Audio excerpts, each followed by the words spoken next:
Pembacaan hari ini diambil dari Kisah Para Rasul pasal 5 ayat 12 hingga 20. Firman Tuhan berbunyi demikian. Dan oleh rasul-rasul diadakan banyak tanda dan mujizat di antara orang banyak. Semua orang percaya selalu berkumpul di serambi Salomo dalam persekutuan yang erat. Orang-orang lain tidak ada yang berani menggabungkan diri kepada mereka. Namun mereka sangat dihormati orang banyak.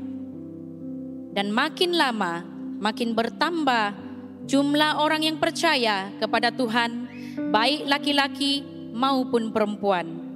Bahkan mereka membawa orang-orang sakit keluar ke jalan raya dan membaringkannya di atas balai-balai dan tilam, supaya apabila Petrus lewat, setidak-tidaknya bayangannya mengenai salah seorang dari mereka. Dan juga orang banyak dari kota-kota di sekitar Yerusalem datang berduyun-duyun, serta membawa orang-orang yang sakit dan orang-orang yang diganggu roh jahat, dan mereka semua disembuhkan. Akhirnya mulailah imam besar dan pengikut-pengikutnya, yaitu orang-orang dari mazhab Saduki, bertindak sebab mereka sangat iri hati. Mereka menangkap rasul-rasul itu, lalu memasukkan mereka ke dalam penjara kota. Tetapi waktu malam, seorang malaikat Tuhan membuka pintu-pintu penjara itu dan membawa mereka keluar. Katanya, "Pergilah, berdirilah di bait Allah, dan beritakanlah seluruh firman hidup itu kepada orang banyak." Demikianlah firman Tuhan. Syukur kepada Allah. Mari jemaat Tuhan, kita bangkit berdiri, kita siapkan hati kita.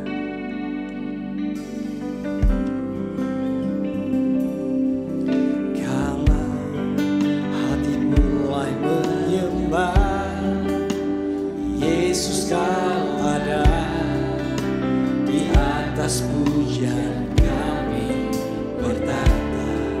Saat kami mengangkat suara, kemuliaan Allah melingkupi jemaat-Mu sekarang. Kalau hati mulai menyembah, Yesus kau ada di atas pujian kami bertata. Saat kami mengangkat suara, kemuliaan Allah melingkupi jemaat-Mu sekarang.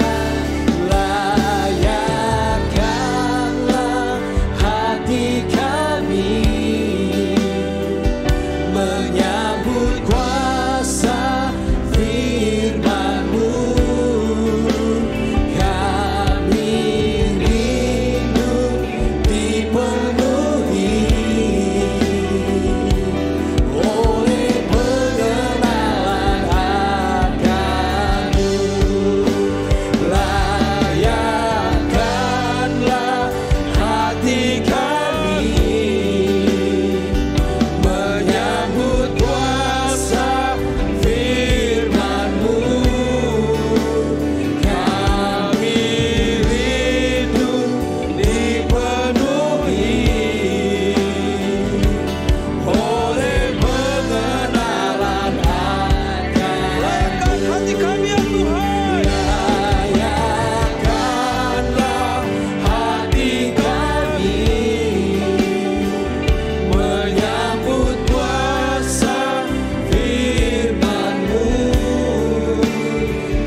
Bapa di sorga, terima kasih Tuhan.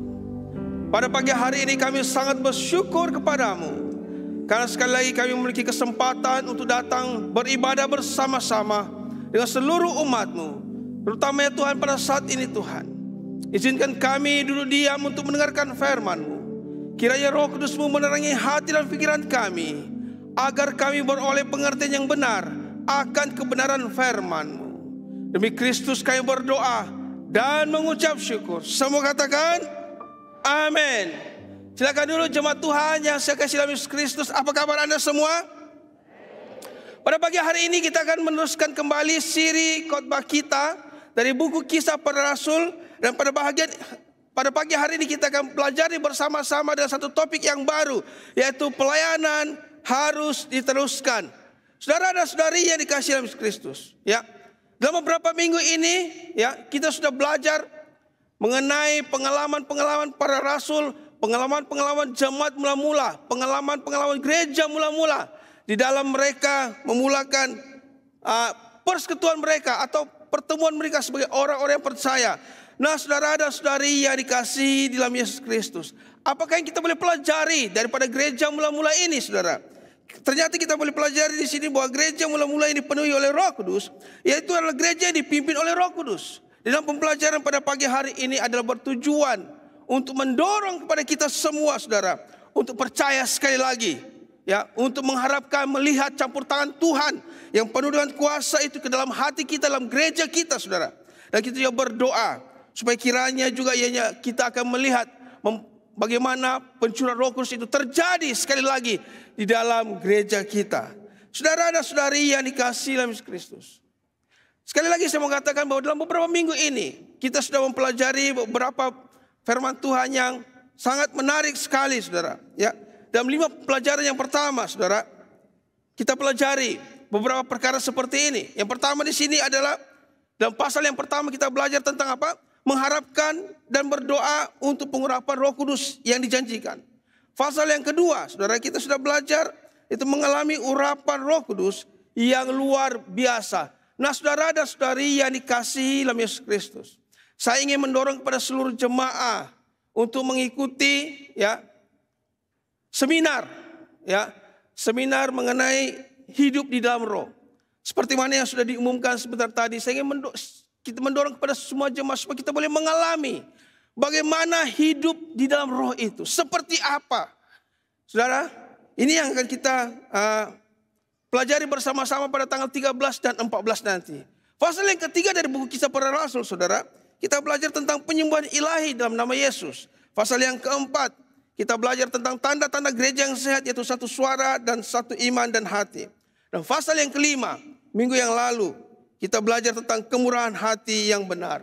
Saudara dan saudari yang dikasihi dalam Yesus Kristus, ya, khususnya pada minggu yang lalu, saudara, kita sudah belajar mengenai cara memberi dengan hati yang benar. Ya, di mana kita melihat, ya, kita dapat membandingkan tentang Barnabas dan juga Ananias. Saudara, Barnabas dan Ananias sama-sama orang kaya sebenarnya. Mereka menjual tanah mereka, harta milik mereka. Mereka sama-sama memberi, ya, membawa persembahan itu, hasil jualan tanah itu dibawa ke rasul-rasul. Mereka sama-sama melakukannya. Pertanyaannya di sini, saudara, mengapa Barnabas diperkenankan Tuhan?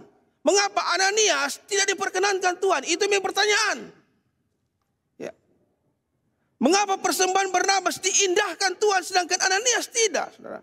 Nah, saudara yang dihormati dalam Yesus Kristus, ternyata ada satu hal yang perlu kita perhatikan di sini dalam hal memberi. Ya. Mengapa Barnabas diterima, mengapa Ananias tidak diterima bersama dengan istrinya Safira? Ternyata itu berbicara tentang apa, saudara? Hati. Hati. Barnabas memberi dengan hati yang tulus, hati ikhlas, hati yang jujur. Sedangkan Ananias, dia berbohong, dia menipu, tidak ada kejujuran dalam hatinya. Itu sebabnya ketika Ananias membawa persembahan itu dibawa ke rasul-rasul, ya, Petrus mengatakan, "Hai Ananias, mengapa engkau menipu Allah? Mengapa engkau mendustai Roh Kudus? Engkau tidak menipu kami, engkau menipu Allah." Dan apa yang terjadi dengan Ananias? Pada saat itu juga, saudara, Ananias mati. Saudara, ini kasih dalam Yesus Kristus. Peristiwa Ananias ini saudara, ya. Andai kata ianya terjadi dalam gereja kita sekarang, tentunya saya percaya ramai di antara kita takut. Ramai di antara kita tidak akan datang ke gereja. Mengapa saudara? Karena kita melihat peristiwa yang berlaku ke atas Ananias. Mengapa saudara? Karena semua di antara kita sendiri pernah berbohong. Betul ke tidak? Semua kita pernah berbohong. Maupun baik itu hal yang kecil maupun hal yang besar. Semua kita pernah berbohong. Semua kita pernah tidak jujur di hadapan Tuhan. Andai katalah penghakiman Tuhan yang berlaku ke atas Ananias dan Safira terjadi dalam gereja kita sekarang, kira-kira apa yang berlaku saudara? Ya. Apa kita mau datang lagi dalam gereja? Ya. Nah, ini menjadi pertanyaan kepada kita semua. Saudara dan saudari ini kasih dalam Kristus. Mengapa demikian? Mengapa hal yang menakutkan ini? Mengapa hal yang menggerunkan ini terjadi dalam gereja awal mula-mula? Saudara? Mengapa saudara? Kalau kita membaca saudara, dalam Kisah Rasul pasal yang kelima ayat yang ke-11 dikatakan, maka sangat ketakutanlah seluruh jemaah dan semua orang yang mendengarkan hal itu. Ya. Saudara, ternyata peristiwa Ananias mati dalam gereja mula-mula itu mengundang rasa takut daripada jemaah yang melihat, yang hadir pada masa itu tersebut. Saudara, kita tidak boleh terlepas pandang akan firman Tuhan ini. Ya. Kadang-kadang dalam kehidupan kita, kita sering berbicara tentang kasih. Kita berbicara tentang kasih karunia Tuhan. Ya. Kebaikan Tuhan. Ya. Tetapi sebenarnya saudara, kita kadang-kadang kehilangan kebenaran yang sangat penting sekali di sini saudara. Ya. Walaupun Allah itu kasih, Allah itu penuh dengan kasih karunia, tetapi Allah juga Allah yang kudus. Kita harus belajar untuk menghormati kekudusan Allah. Kekudusan Allah itu tidak boleh dipersoalkan saudara, tidak boleh dibawa main-main. Ya. Itu sebabnya saudara, mengapa peristiwa yang terjadi dalam gereja mula-mula saudara? Karena Allah mau orang yang percaya menghormati kekudusan Allah. Saudara, sebenarnya saya katakan tadi, kadang-kadang kita terlalu bebas. Ya, terlalu menganggap remeh tentang kebaikan Tuhan. Kita menganggap enteng tentang kasihnya Tuhan. Allah itu kasih, oh tidak apalah, nanti dia akan maafkan juga. Oh tidak apalah, nanti kita akan diampuni juga. Ya. Saudara, itu sebabnya karena kita terlalu menganggap remeh hal seperti ini, memandang rendah hal kasihnya Yesus, saudara. Maka tidak heran kadang-kadang kita terlalu berbuat dosa itu dengan sesuka hati kita. Kita buat perkara-perkara yang tidak menyenangkan hati itu dengan sesuka hati kita. Kita lupa batasannya di mana, saudara. Sederhananya, dengan penuh hormat, saudara. Ada banyak muda-mudi terlibat di dalam pergaulan seks bebas. Ya. Sehingga ini saudara, satu perkara yang tidak menyenangkan hati Tuhan. Ya. Saudara, kita perlu ambil iktibar. Sebagai orang yang percaya kepada Tuhan Yesus, kita harus lebih mementingkan soal kekudusannya Tuhan. Menghormati kekudusannya Tuhan. Itu sebabnya saudara, kalau kita belajar firman Tuhan dalam Kisah Rasul pasal yang kelima ini saudara. Kisah Rasul ada dalam Kisah Rasul pasal yang kelima adalah seperti satu perhentian ya. F1 atau pit stop. Kalau kamu nampak perlombaan Ferrari MotoGP ini ya. Kita nampak ya. Setiap kali mereka mau tukar tayar, isi minyak, ada satu tempat mereka singgah ya. Itu satu tempat bagaimana mereka untuk menukar tayar atau mengisi minyak. Demikian juga dalam firman Tuhan, saudara. Kalau kita membaca dalam Kisah Para Rasul ini, saudara, ada 5 pasal ini suatu pasal yang satu keadaan, situasi yang begitu cepat berlakunya.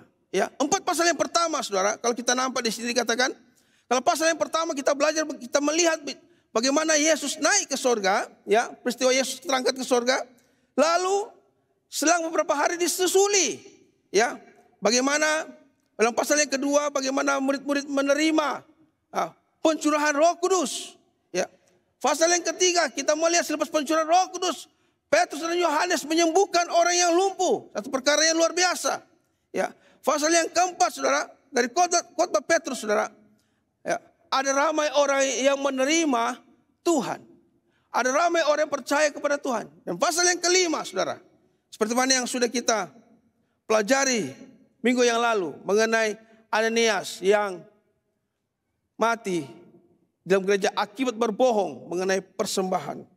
Saudara dan saudari yang dikasihi dalam Yesus Kristus, mengapa Ananias mati?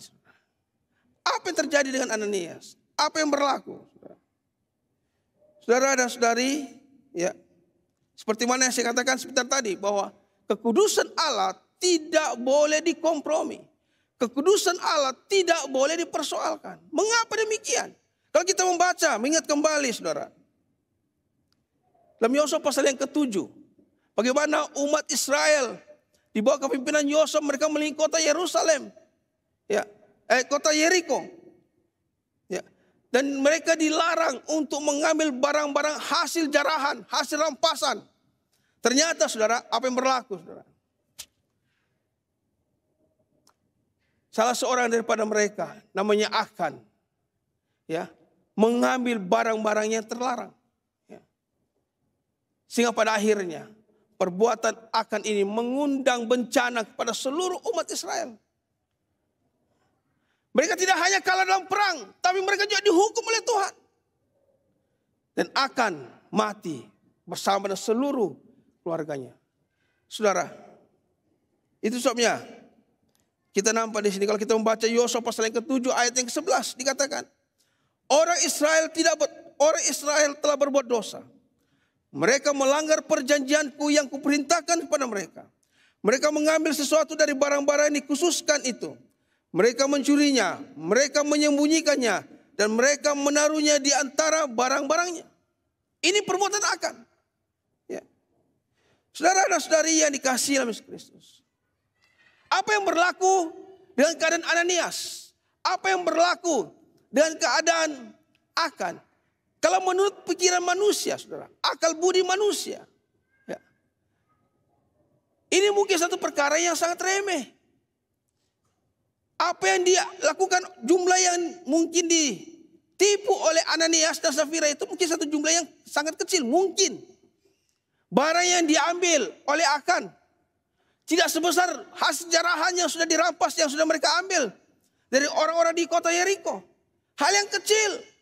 Tapi perhatikan di sini, saudara. Dosa tetap dosa. Apa itu kecil atau besar? Dosa tetap dosa. Itu sebabnya demi kekudusan Tuhan Allah menghukum Ananias dan juga Akan pada zaman Yosua. Saudara dan saudari yang dikasihi dalam Kristus, itu sebabnya, saudara, apa yang berlaku ini, saudara, ini satu perhentian, ya, berhenti untuk melakukan hal-hal yang tidak menyenangkan hati Tuhan. Berhenti untuk melanggar kekudusannya Tuhan. Berhenti. Allah terpaksa melakukan ini demi menjaga kekudusannya di tengah-tengah umat Israel. Demi menjaga kekudusannya di tengah-tengah gereja mula-mula. Saudara, itu sebabnya bagi kita orang yang percaya, jangan pernah kita hilang fokus kepada Allah. Kadang-kadang dalam kehidupan kita merasa sangat diberkati. Ya. Kita mulai terkenal. Kita menjadi orang yang sangat penting. Ya. Ya. Dan pada akhirnya kita lupa akan Allah. Dan kadang-kadang kita menyombongkan diri kita. Kalau bukan aku yang buat. Ya. Kalau bukan aku yang ada di situ. Kalau bukan aku, kalau bukan aku, kalau bukan aku. Semuanya berbicara tentang kita, saudara. Saudara, hal-hal seperti begini mencuri kemuliaan Tuhan. Itu sebabnya, saudara, jangan pernah kita melupakan Tuhan dalam kehidupan kita. Mengapa, saudara? Karena apa yang kita alami, apa yang kita lihat, apa yang kita nikmati, semuanya itu daripada Tuhan. Baik itu kesembuhan, berkat-berkat yang lain, penyelamatan, semuanya daripada Tuhan. Itu sebabnya kita jangan sekali-kali mencuri kemuliaan Tuhan. Jangan kita mengatakan bahwa kalau bukan saya gereja ini tidak akan maju, kalau bukan saya pelayanan ini tidak akan maju. Tidak, saudara.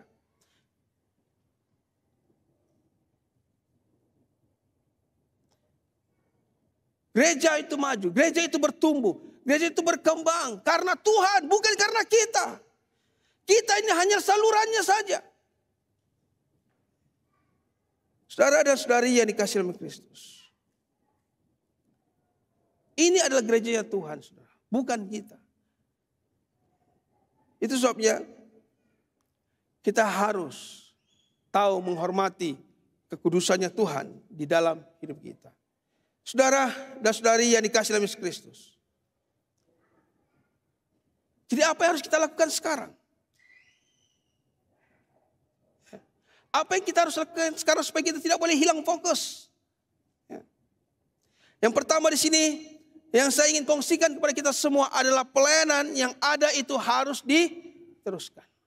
Pelayanan itu harus diteruskan. Kisah Para Rasul pasal yang kelima, ayat yang ke-12 hingga ayat yang ke-14 dikatakan di sini. Dan oleh rasul-rasul diadakan banyak tanda dan mujizat di antara orang banyak. Semua orang percaya selalu berkumpul di serambi Salomo dalam persekutuan yang erat. Orang-orang lain tidak ada yang berani menggabungkan diri kepada mereka. Namun mereka sangat dihormati orang banyak. Dan makin lama makin bertambahlah jumlah orang yang percaya kepada Tuhan. Baik laki-laki maupun perempuan. Saudara dan saudari yang dikasihi oleh Yesus Kristus. Pekerjaan pemberitaan Injil itu harus diteruskan. Ya. Sebagai orang yang percaya, inilah tugas kita. Ya. Sebagaimana yang kita lihat. Di mana para rasul ini selepas Tuhan Yesus naik ke sorga, mereka meneruskan apa yang sudah Yesus kerjakan selama dia berada di muka bumi. Apa yang Yesus sudah amanatkan kepada mereka untuk mereka teruskan. Mereka memberitakan firman Tuhan. Mereka menyembuhkan orang yang sakit. Mereka mengusir roh jahat dari orang-orang yang ada pada masa tersebut. Bagi orang-orang yang memerlukan pada masa tersebut. Ya. Tetapi yang menariknya di sini, saudara. Dalam ayat yang ke-13, perhatikan di sini. Orang-orang lain tidak ada yang berani menggabungkan diri kepada mereka. Namun mereka sangat dihormati orang banyak. Pelayanan yang dikerjakan oleh para rasul tersebut, saudara, ternyata mengundang rasa takut kepada orang lain. Terutama sekali dalam peristiwa Ananias. Mereka tidak berani menggabungkan diri.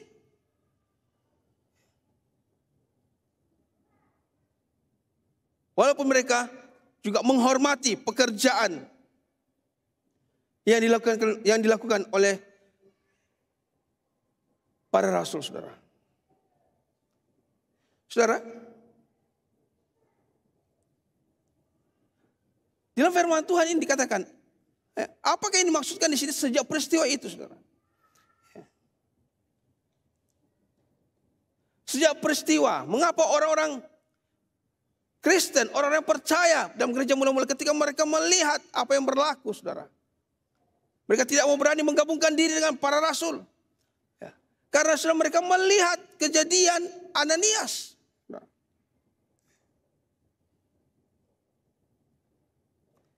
Kemungkinan orang ramai yang hadir pada waktu tersebut, saudara, memiliki motif yang juga tidak benar, motif yang tersembunyi. Ya. Ketika mereka melihat Ananias, peristiwa Ananias nih, ya, mereka tidak berani, saudara. Saudara dan saudari yang dikasihi dalam Kristus. Dan perkara ini, saudara, masih berlaku pada hari ini. Ya. Ada setengah orang yang berasa mereka tidak mau menjadi sebagian daripada gereja, atau menjadi orang-orang Kristen, atau pengikut gereja. Ya. Dan tentu saja mereka punya alasan-alasan tersendiri, sebab-sebabnya tersendiri. Ya. Meskipun mereka mengetahui siapakah Allah, mereka hanya mengambil langkah untuk tunggu dan lihat. Melihat saja apa yang berlaku. Tidak ada komitmen untuk maju ke depan. Untuk mengambil satu langkah, untuk bergabung, untuk terlibat dalam pelayanan. Ya. Kalau gereja mengatakan siapa melayani sebagai seorang pemimpin sel, tunggu dan lihat. Tengok siapa yang mau pergi melayani. Ya. Kalau dikatakan mari kita pergi memberitakan Injil, tunggu dan lihat. Tengok siapa yang mau pergi. Apa yang berlaku. Ada banyak orang Kristen itu hanya menengok saja. Hanya melihat apa yang berlaku. Ketika ditawarkan hidup yang kekal. Bagi kamu yang belum menerima Yesus Kristus sebagai Tuhan dan Juru Selamat. Siapa yang mau percaya silakan maju. Buka hati. Kebanyakan daripada diri kita. Ya. Kita tahu. Kita perlukan Yesus. Kita tahu. Kita memerlukan Tuhan. Tapi kita hanya tunggu dan lihat, tengok apa yang berlaku. Kita tahu kita perlu terlibat dalam pelayanan. Tapi kita mengambil sikap, tunggu dan lihat. Apa yang berlaku. Saudara dan saudari yang dikasihi oleh Kristus. Meskipun demikian, ayat yang ke-14. Meskipun, ya, di dalam ayat yang ke-13 tadi, ada ramai yang tunggu dan melihat apa yang berlaku. Tapi dalam ayat yang ke-14, saudara, perhatikan di sini. Dikatakan, dan makin lama, makin bertambahlah jumlah orang yang percaya kepada Tuhan. Baik laki-laki maupun perempuan. Meskipun, saudara, meskipun ada orang yang masih tunggu dan lihat, hanya melihat apa yang berlaku. Tetapi ada juga orang-orang yang percaya pada masa tersebut. Laki-laki dan perempuan meresponi, saudara. Berkomitmen.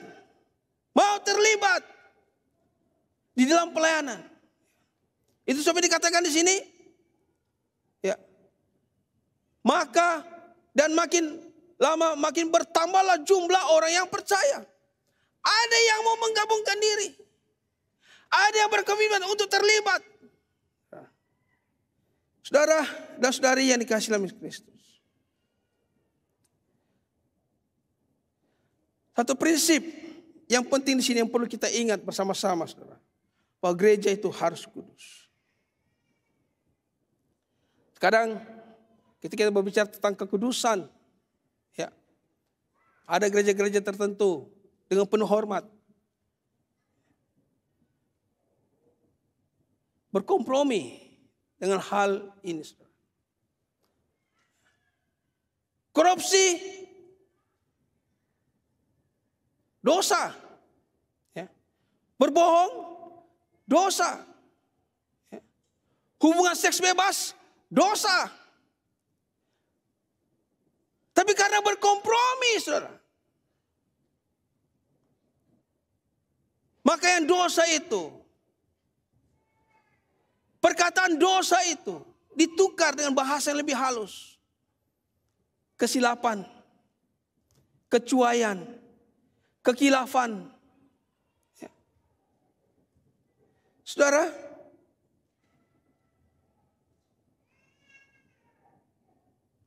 perhatikan di sini. Dosa tetap dosa.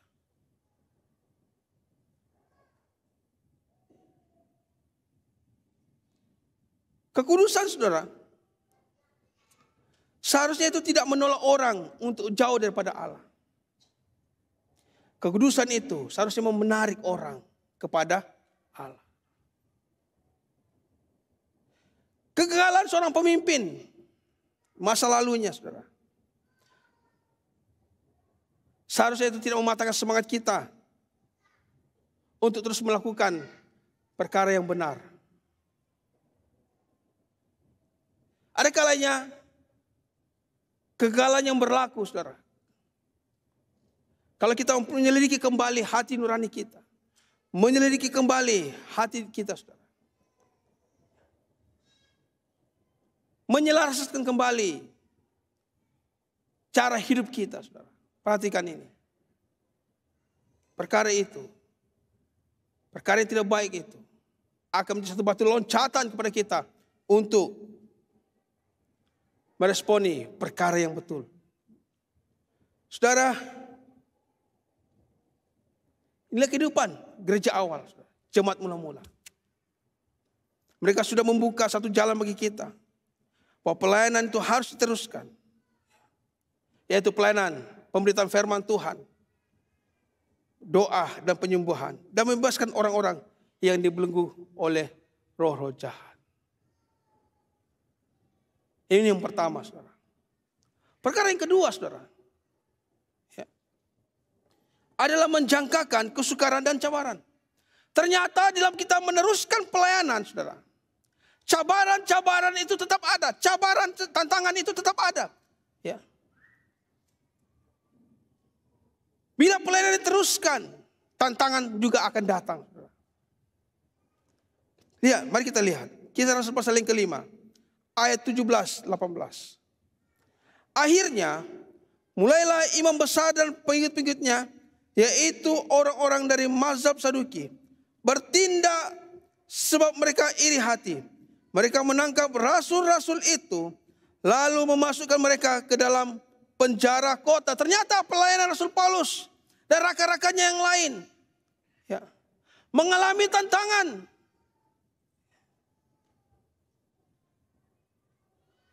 Saudara dan saudari yang dikasihi Yesus Kristus, mereka ditentang oleh para pemimpin-pemimpin yang ada pada waktu itu. Terutamanya dari orang-orang dari mazhab Saduki. Mereka dikatakan apa? Iri hati. Dan karena rasa cemburunya mereka, saudara, mereka menangkap rasul-rasul ini. Lalu mereka memasuki ke dalam penjara. Saudara dan saudari yang dikasihi oleh Kristus, ini cabaran bagi rasul-rasul pada masa tersebut.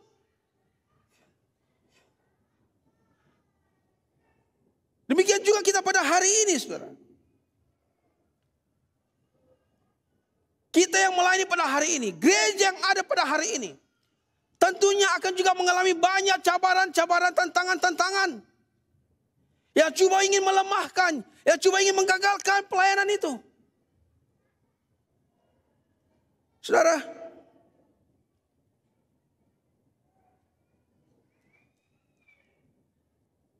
saya ingin memberikan beberapa contoh di sini.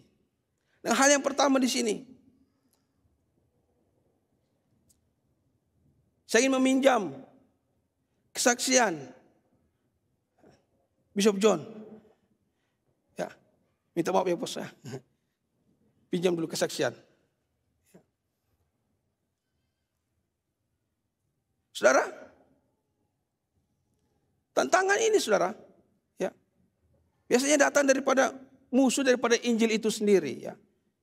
Sama daripada pribadi-pribadi, kumpulan-kumpulan atau orang-orang tertentu. Saudara dan saudari yang dikasihi oleh Yesus Kristus, kalau kamu masih ingat sebelum pandemik, ada satu perayaan Christmas di MPT sana, ya. Dan Bishop John diundang untuk mengungsikan firman Tuhan. Saudara, memang saya hadir pada waktu itu, saudara. Ya, saya tidak duduk di kalangan orang-orang yang ada sana, saya berdiri agak jauh sedikit. Ya, nah saudara, kehadiran Bishop John di sana, saudara, itu adalah untuk menghormati undangan daripada seorang ahli parlemen Tawau ya untuk dalam Christmas di tahun itu. Ya. Ini dianjurkan. Ya. Nah ternyata saudara, di dalam perkongsian daripada Bishop John ini, ya, tidak ada sentimen-sentimen yang berlaku. Ya. Melainkan apa yang dikongsikan adalah memupuk, ya, persaudaraan, keharmonian, ya, di antara suku-suku, ya, di antara toleransi di antara keberagamaan satu sama lain yang berada di tahu. Dan apa yang terjadi, saudara? Ternyata ada musuh yang coba mengambil kesempatan. Ada musuh yang tidak senang dengan perayaan tersebut. Sebenarnya yang dimaklumkan, saudara, bahwa musuh ini atau pribadi ini, organisasi ini membuat laporan polis. Dan sebagaimana yang dipahamkan, saudara, ya, pihak polis, ya,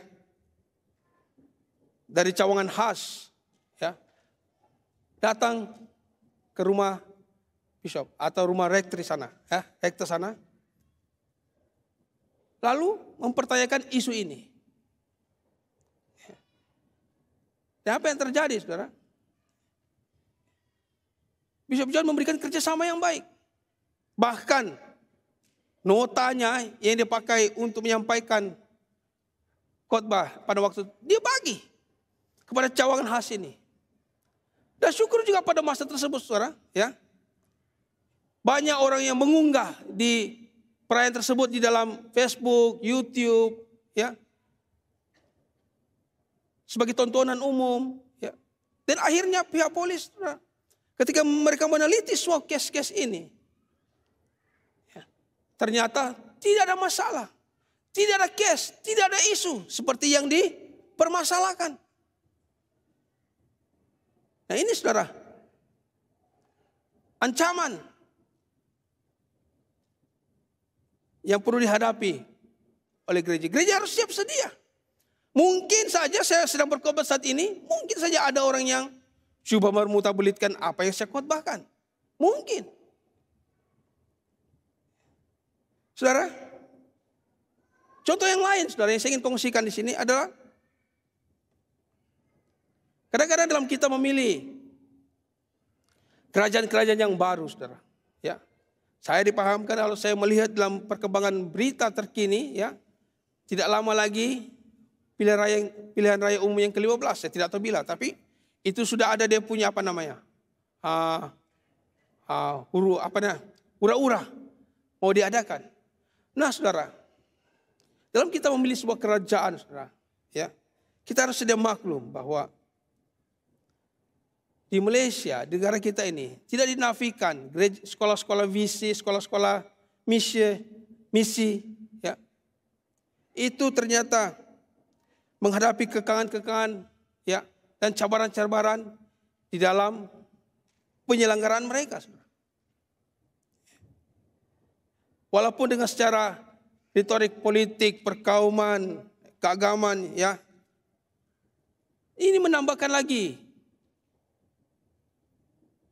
keburukan, keharmonian di dalam hidup di Malaysia ini. Contoh yang terbaru, saudara, yang saya ingin kongsikan di sini bahwa, ya, penemuan terbaru oleh Suhakam, ya, mengenai kehilangan Pastor Ko telah membuktikannya. Artinya apa, saudara? Kamu mungkin sudah dengar ini berita bahwa Pastor Ko itu diculik dan ditemukan sudah. Saudara dan saudari yang dikasihi oleh Kristus, itu sebabnya sebagai rakyat Malaysia, saya ingin menyeru kepada kita semua. Bila kita memilih kerajaan, pilihlah kerajaan yang mementingkan rakyat. Pilihlah kerajaan yang membela rakyat. Pilihlah kerajaan yang menekankan keharmonian antara suku, bangsa, dan agama. Selain memperhatikan perkembangan sosioekonomi dan politik dalam negara kita.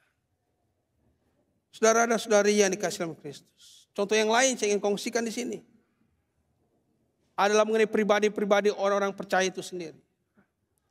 Saudara, banyak orang Kristen, saudara, baik itu pemimpin maupun jemaat biasa, ya, mudah sekali terpengaruh dengan godaan yang ditawarkan oleh dunia. Saudara. Mudah sekali terjatuh dalam dosa. Ya. Ada pemimpin yang bermula dengan baik, tapi berakhir dengan keadaan moral yang sangat buruk. Ya. Terjebak dengan masalah keuangan, terjebak dengan masalah seksual, terjebak dengan masalah kedudukan. Ya. Saudara, bagian ini kita lihat dalam Kisah Rasul pasal yang ke-5.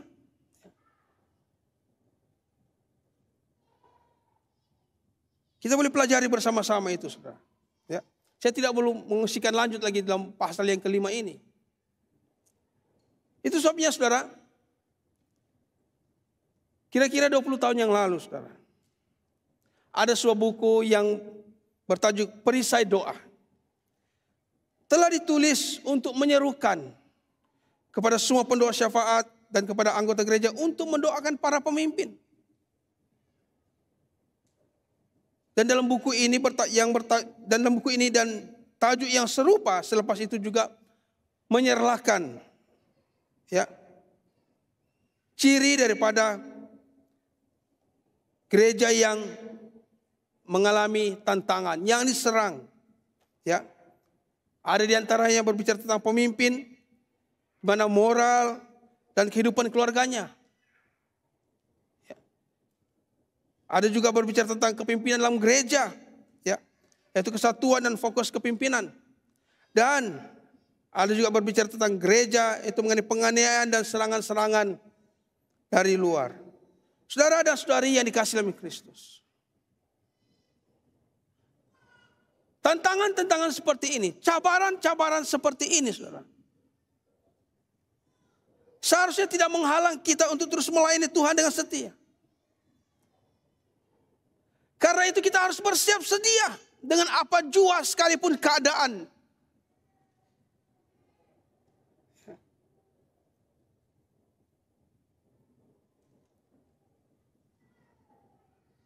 Sama ada itu keadaan yang sukar ataupun satu keadaan penganiayaan. Ketika kita melayani Tuhan, saudara, jangan kita pernah tawar hati, putus asa, atau mengundurkan diri daripada pelayanan. Tapi kita tetap maju bersama-sama untuk melayani Tuhan. Meskipun ada banyak cabaran yang kita hadapi di hadapan. Yang ketiga, saudara, bangkitkan semangat Anda untuk Injil. Dalam Kisah Rasul pasal yang ke-5 ayat 28 hingga ayat ke-30 katanya. Dikatakan di sini, katanya, dengan keras kami melarang kamu mengajar dalam nama itu. Namun ternyata kamu telah memenuhi Yerusalem dengan ajaranmu dan kamu hendak menanggungkan darah orang itu kepada kami. Tetapi Petrus dan rasul-rasul itu menjawab katanya, kita harus lebih taat kepada Allah daripada kepada manusia. Allah nenek moyang kita telah membangkitkan Yesus yang kamu gantungkan pada kayu salib dan kamu bunuh. Saudara dan saudari yang dikasihi dalam Kristus, kita harus memiliki semangat untuk Injil Yesus. Apapun cabaran yang kita hadapi, seperti Petrus dan juga rakan-rakannya yang lain. Meskipun mereka diperhadapkan dengan mahkamah agama, meskipun mereka ditangkap, mereka disesah, tapi mereka tidak pernah takut akan manusia. Saudara dan saudari yang dikasihi dalam Kristus, ya, kita harus belajar daripada mereka ini, saudara.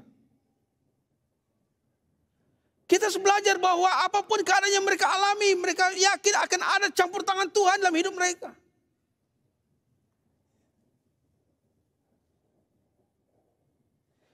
Malah dikatakan di sini, saudara, kejadian-kejadian ini membangkitkan lagi semangat mereka untuk memberitakan Injil. Para rasul tidak lari. Ketika mereka ditangkap, dimasukkan penjara, ya,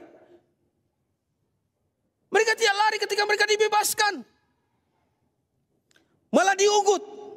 Ya. Malah diugut. Janganlah kamu memberitakan nama itu di Yerusalem. Diugut. Tapi apa kata mereka, saudara? Kita harus lebih taat kepada Allah daripada kepada manusia. Mereka tidak takut ugutan, saudara. Malah hal-hal yang mereka alami, penganiayaan yang mereka alami, itu membuatkan mereka lebih bersemangat untuk memberitakan Injil. Mereka tidak lari.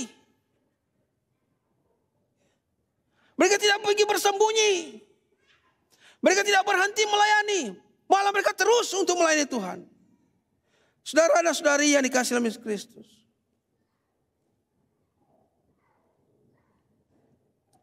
Saya mendorong kepada kita semua. Jangan kita pernah membiarkan situasi sekarang ini mematahkan semangat kita, saudara. Jangan kita membiarkan situasi saat ini membuatkan kita itu lemah, putus asa, tawar hati untuk melayani Tuhan. Jangan kita membiarkan situasi COVID, ya, inflasi ekonomi, ketidakpastian di masa-masa akan datang kita tidak tahu.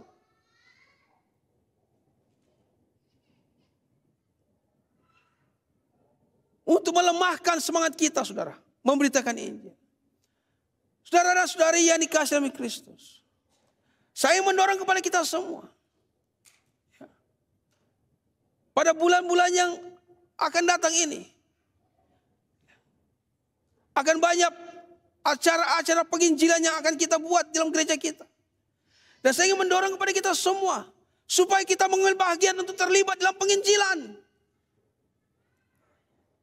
Jangan kita hanya tunggu dan lihat. Jangan kita mengundurkan diri. Jangan kita memisahkan diri. Tapi kita terlibat, ambil langkah berkomitmen, terlibat. Kita harus punya semangat untuk Injil Kristus, saudara. Saudara,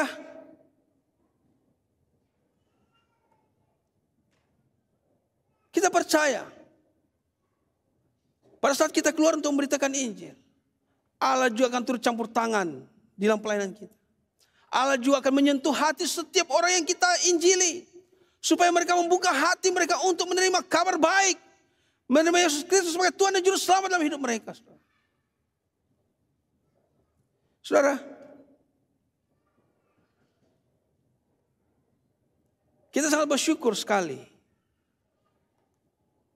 karena dalam tahun ini, saudara, lebih kurang ada 50 orang yang telah dibaptiskan. Amin, saudara. Tepuk tangan bagi Tuhan Yesus Kristus. Haleluya. Ya. Hal-hal seperti ini seharusnya membuatkan semangat kita semakin tinggi. Ya. Di tengah-tengah pandemik ada orang yang mau dibaptis. Di tengah-tengah pandemik ada orang yang mau menyerahkan diri mereka untuk terima Tuhan. Di tengah-tengah pandemik ada orang yang membuka hati mereka untuk ditetapkan. Banyak, saudara. Saudara dan saudari yang dikasihi dalam Kristus. Pertanyaannya di sini. Apakah ada semangat dalam hati kita? Pertanyaannya di sini. Apakah kita punya komitmen untuk bergabung memberitakan Injil? Saudara dan saudari yang dikasihi dalam Kristus. Semua jawaban ini ada dalam diri kita. Saudara, akhir sekali saya mendorong kepada kita semua. Mari kita terlibat bersama di dalam melayani Tuhan. Jangan sampai kita ketinggalan dalam melayani Tuhan. Jangan sampai kita tidak dapat memberikan sesuatu yang baik kepada gereja. Mari kita serahkan diri kita. Mari kita berdiri bersama-sama. Kita berdoa kepada Tuhan. Kita mau tanya kepada diri kita, Tuhan, ini saya. Ini saya Tuhan. Jika selama ini kita takut untuk melayani Tuhan. Jika selama ini kita tawar hati, kita putus asa untuk melayani Tuhan. Saudara dan saudari yang dikasihi dalam Kristus. Hari ini saudara, mari kita berdoa, kita membangkitkan kembali semangat kita. Saudara. Mari kita bersama-sama untuk maju ke depan melayani Tuhan. Jangan kita pernah menyia-nyiakan masa. Mari kita terlibat bersama-sama. Sementara lagu ini dinyanyikan, kiranya lagu ini menjadi satu doa dan komitmen dalam diri kita. Amin.